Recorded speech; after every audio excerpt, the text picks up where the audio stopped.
My sister gave birth when she was 14 and died.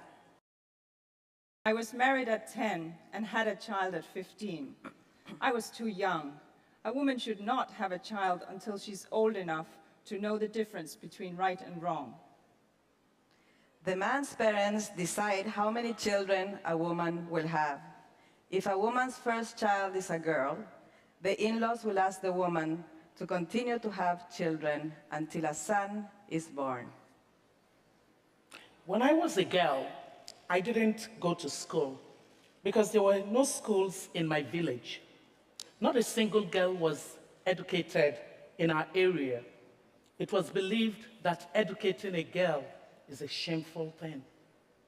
By the time they found a vehicle to go to the hospital, by the time the midwife was called and finished eating, by the time the husband went and bought gloves for the midwife, by the time the midwife examined the woman. We want our daughters to go to school and know more than we do. We want them to be happier than we are. We don't want our daughters to be cut. We want them to have good jobs and to live better lives than we have. Educated women do not sit around and wait for men to provide for them. They do not need a man to buy things for them.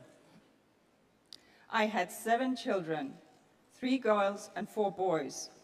All of my daughters started school, but only one has passed the 4th grade and continues to study. And by the time the doctor was called, by the time the husband went out to buy drugs, by the time the husband went round to look for blood bags around town, by the time the husband begged the pharmacist to reduce the prices. These days, for a woman to be rated as a good wife, one has to be a superwoman, working very hard, both at home and in the office, fulfilling every demand of your family members, as if we didn't have any right to enjoy. Some working women don't even know how much they get paid for their job because their husbands catch their salary for them. When divorced women return to their parents' home, they're not paid alimony or any share of their former husband's property. They also don't have any right to their parents' property. In some cases, divorced women are forced to marry an older man to support themselves. And by the time the day and night nurses changed duty, by the time the doctor came, by the time the husband had signed the consent form, the woman had died. Today, the husband wanted to sell the drugs and all the other things they never used to be able to carry the body of his wife back to their village, but he could never find the body in the hospital. There is no such thing as equality between man and woman in this community. Maybe in town and urban area, but not here. A man is always above the woman. Now, it's an obligation to have women among the candidates on the ballot. Women can be part of the local council, not like before when they couldn't. We even have a female judge, and that gives me more trust in justice, and she also provides better advice.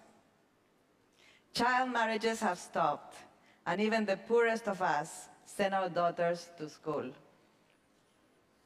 We know about labor laws, about the protection of pregnancy, about firing. Women are better today because of such laws. What you've just heard are stories from the some 4,000 voices that we collected from around the world on the challenge of gender equality.